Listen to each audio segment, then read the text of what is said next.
Hello and welcome to UX Leadership by Design, the podcast by and for UX design leaders. I'm Mark Baldino, your host. This podcast is and always will be brought to you by Fuzzy Math. We are a user experience design consultancy that brings consumer grade UX to the enterprise. I'm also a founder at Fuzzy Math. Would love for you to reach out and say hello sometime. At Fuzzy Math, we work on digital products, strategy and design. A lot of our most interesting projects are sort of collaborating and partnering with internal design teams just to help them grow and scale their impact within their organization. On the podcast today, we're talking to Tom Scotto. Tom's a design leader. He's a consultant, brings his really unique personality to everything he does. He brings it to this podcast episode, and I'm smiling because we laughed and smiled a lot. And related to that, we talk about how Quirky is good, and bringing a group of quirky designers together really fosters a very creative, collaborative environment. And then we talk about disruption, the fact that design is disruptive in every facet. But Tom has a great way of discussing it and presenting it to his team so that they know that they are disruptive in what they're doing, but also sharing that disruptive nature with others outside of the four walls of the design team in a really safe manner, which I think is really, really hard to do. So just want to thank you all in advance for listening. Please enjoy this episode.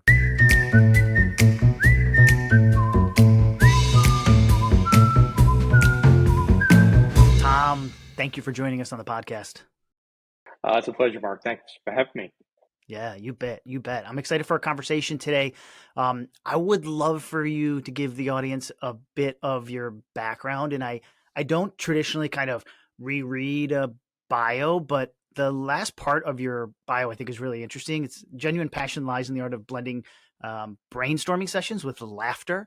And then you talk about delightful and fruitful outcomes.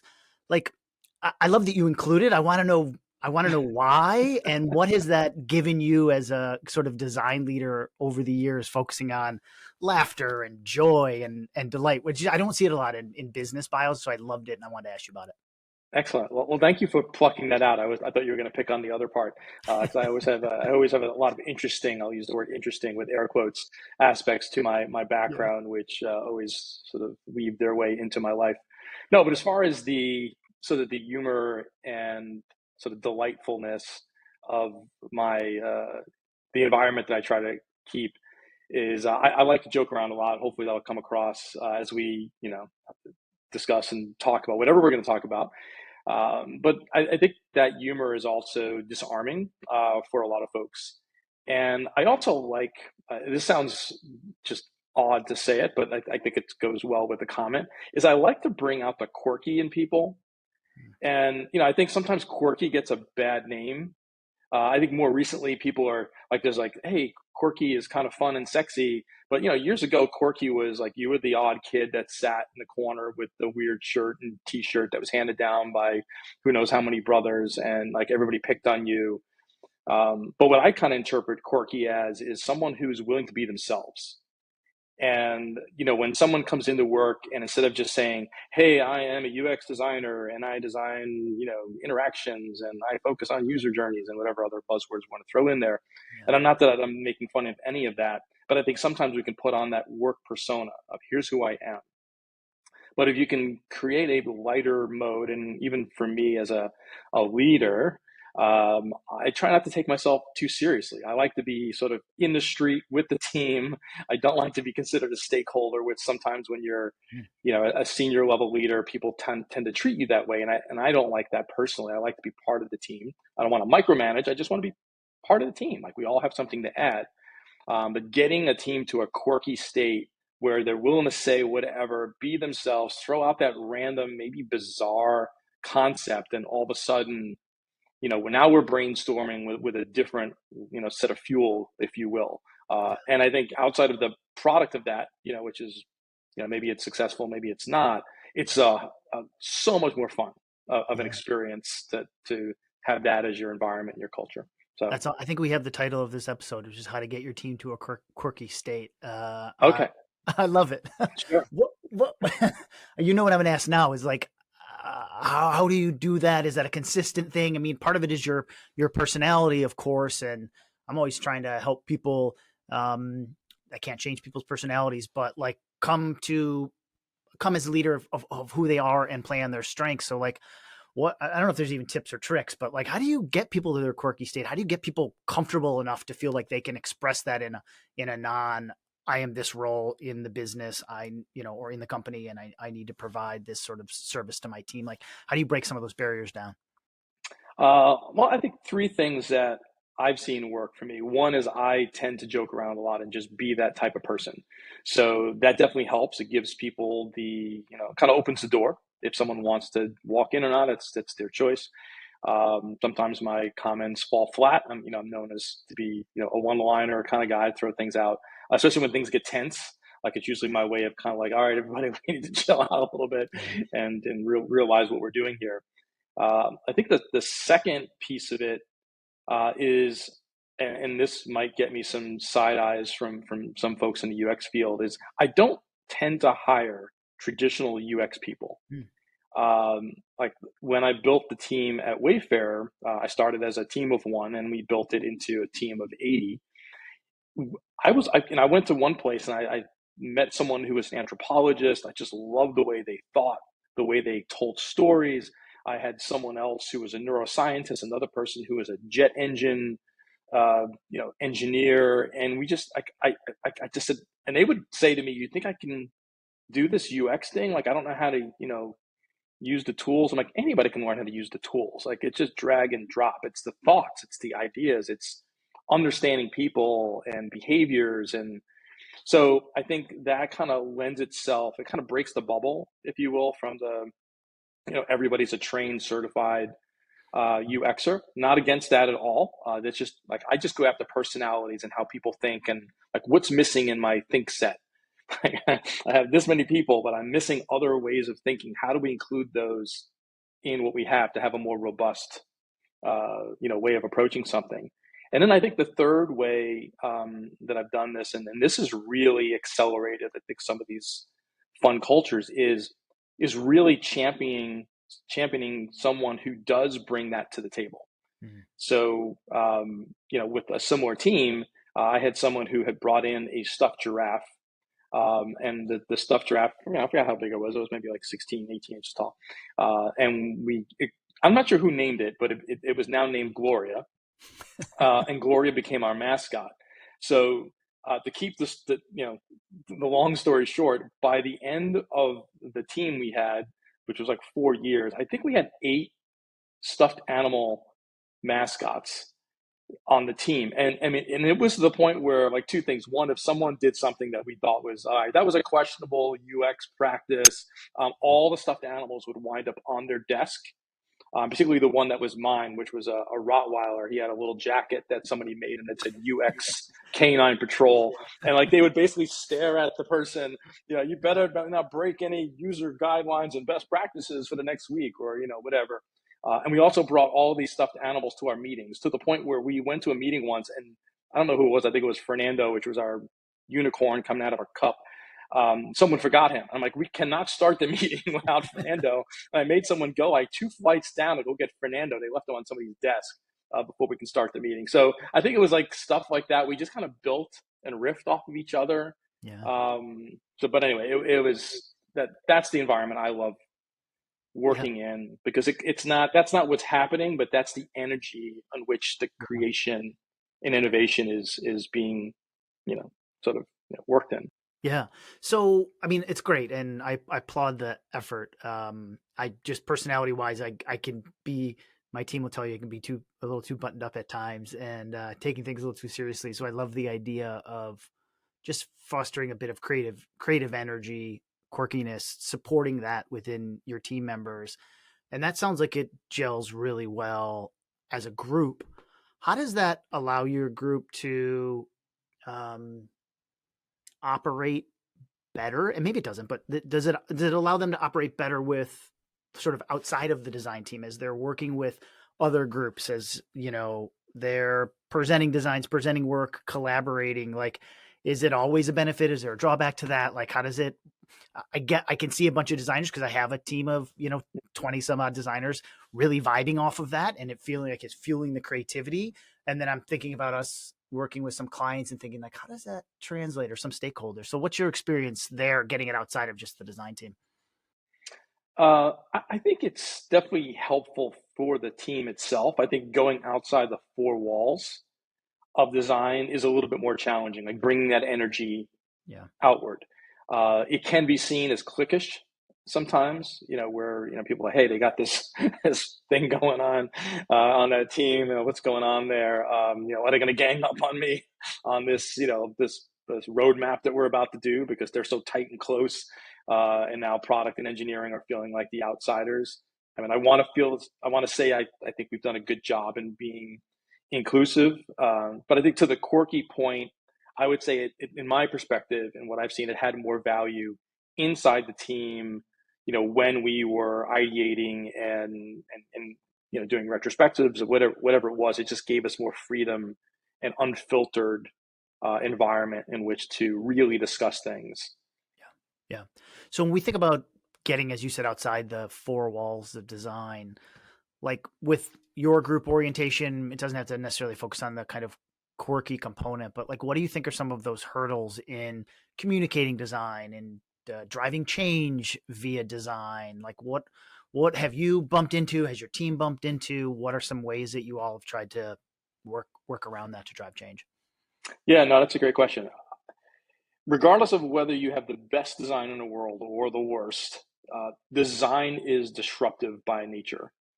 And I think that's something that I would like to see more designers embrace as an understanding. And the reason I say that is, and I recently had done a talk at Mass Art to their design department on this as well, because they were looking to kind of like broaden their mind beyond their craft. Like how do we get our design ideas out there? And like, well, part of it is understanding how your design impacts others.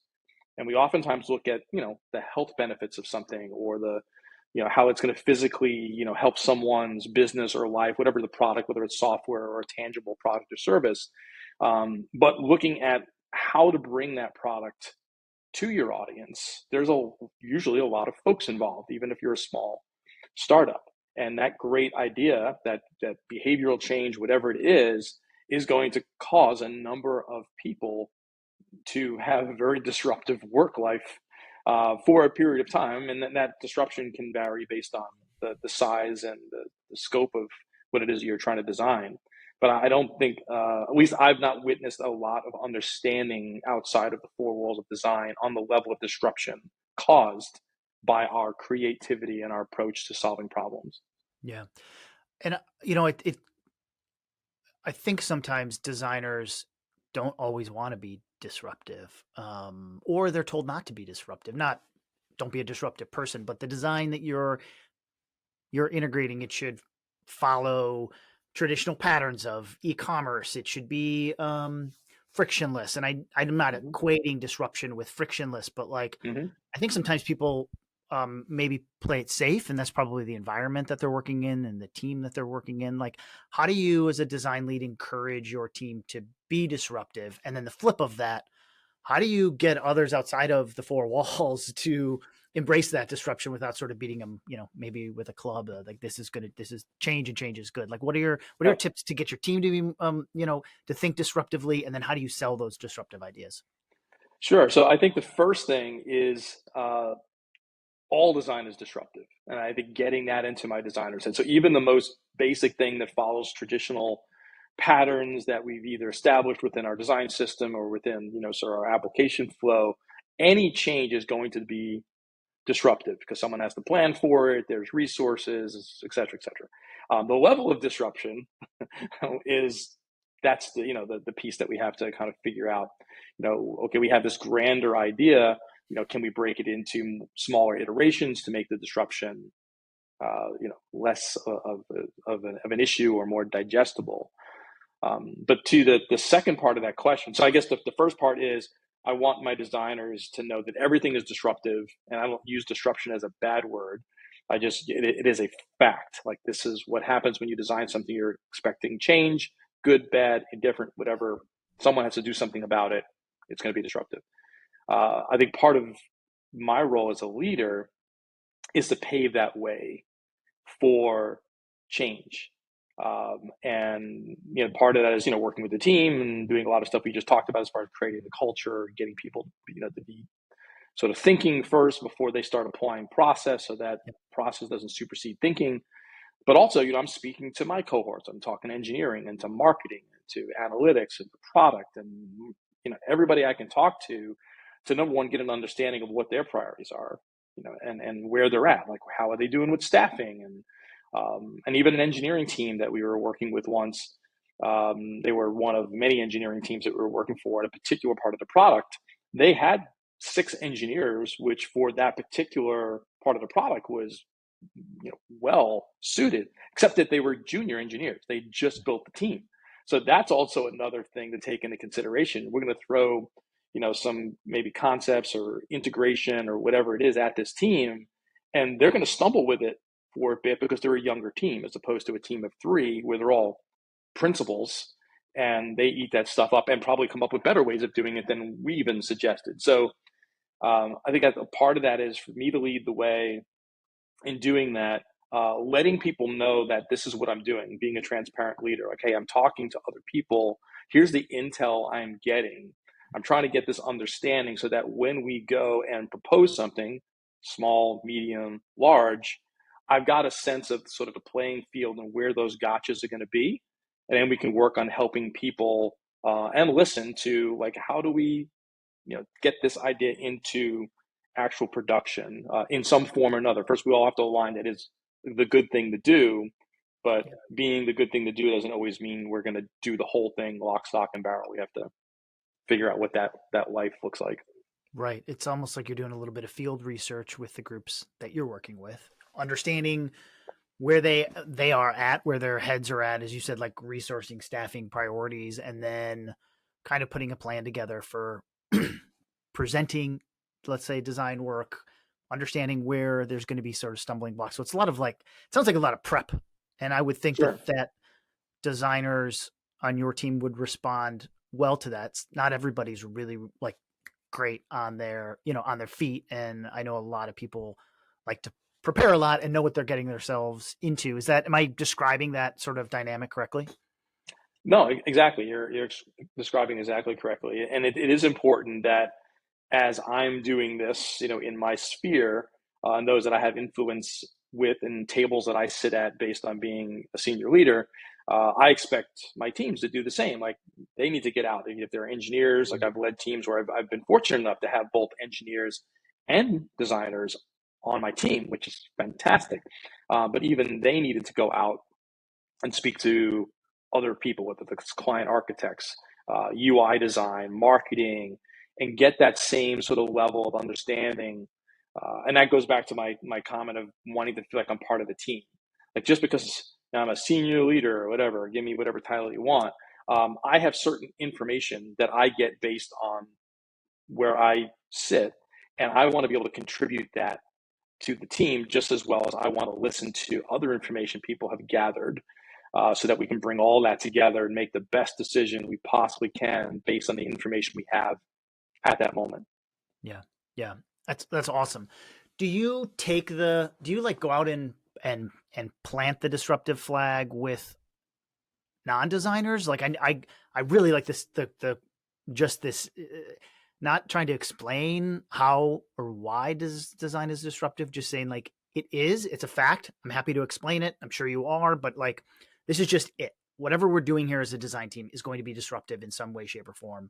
Customers, business, users, engineering, like process, it's all going to require sort of disruption and change. How do you present that outward? And are you as, like, direct with it? And what are some methods to explain the disruptive nature to people who, I don't know, sometimes people hear disruption and they're scared or they don't want that. Sure. Or I'm a junior engineer, or I'm a product owner, or I'm an executive. And I'm like, no, I maybe need more throughput on the design team. We need to move a little bit faster. And then somebody's coming and telling me things are disruptive. I think a lot of folks could sort of step back. So what are some how do you approach that disruption concept with non-designers, and what are some tips to sort of help explain that? Yeah, no, and I failed at this at first. That's good. That's why we're I, here. We all have. I We've did all a, made a few mistakes oh, along the way, and yeah, you sharing some of those mistakes will help other people in the future. So appreciate it.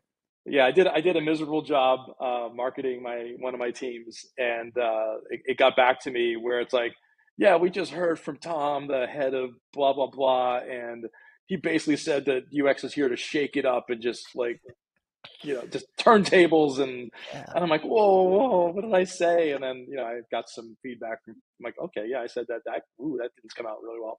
So part of it, I think my heart was in the right place, Yeah. but my communication of that particular concept needed to change. So I think I come at it more of what I've seen happen or play out better is going to someone like engineering and saying, hey, we just implemented X, Y, and Z, something really simple. I try not to pick anything extreme. Like, what was involved in getting that production? Like that was really great. And they said, oh yeah, we did this, and then they'll give me a whole litany of stuff that they had to do. And I said, wow, I said, it's amazing how even the simplest change can really disrupt our priorities and our roadmaps and all that stuff. So I try to use it in my more common language. And sometimes I'm as blunt as saying, I'm going to say the word disruption because I know that whenever we propose something, and this is not to say that like every single move we make is disruptive, but oftentimes if you're really doing a full version of UX, which includes research at its core, ideation, you got content strategy in there. If you're dealing with accessibility, which hopefully most people are, there was just so many different factors that kind of mold. It's like clay, and we're just kind of constantly pressing this thing until it comes out to what it is that we want. But when you include all those factors in it, oftentimes you come out in a place that you didn't think you were going to be. And that's where the main part of the disruption. It's not like, hey, we plan to do X in Q1 on the roadmap, and we did X in Q1 on the roadmap. I didn't find that disruptive. Yeah, well, it's when you said we're going to do X in Q1, and we did research, and we found out that they didn't want X. Yeah. They wanted something else. Now we've disrupted the roadmap. And do we have the right resources? Did we budget properly? It's the timetable even accurate? Like that's when, and oh, by the way, are we aligned on this? Yeah. Like this is what the users are saying. This is where we are as a business, and the user doesn't always win, which might sound sacrilegious to some people, but I think you always have to balance what the customer wants with where, what makes the business money. Not that you can ignore the customer, but there has to be a balance with where is the engineering? Like, does our tech stack support this? Can our tech stack support this? Etc. So, there's always a lot more to customer said this, everybody jumps. Yeah. Yeah. So anyway, yeah. No. That's helpful. I like the integration of the language. Kind of building a shared lexicon, as you said.